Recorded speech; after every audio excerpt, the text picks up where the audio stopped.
Xin lỗi em chỉ ớt một xíu nha em.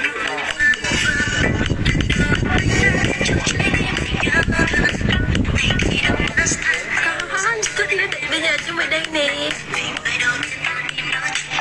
Cho tao làm có.